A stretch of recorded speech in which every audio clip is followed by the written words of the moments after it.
this video I'm making golden syrup dumplings, sweet and delicious. And here's making some, of course. Yum. Mwah.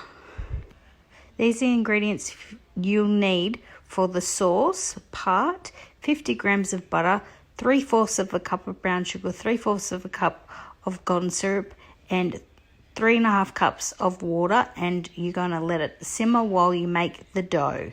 And for the dough ingredients, you'll need 1.5 cups of self-rising flour, 25 grams of butter, and 1 tablespoon of brown sugar. Now you're going to rub it together.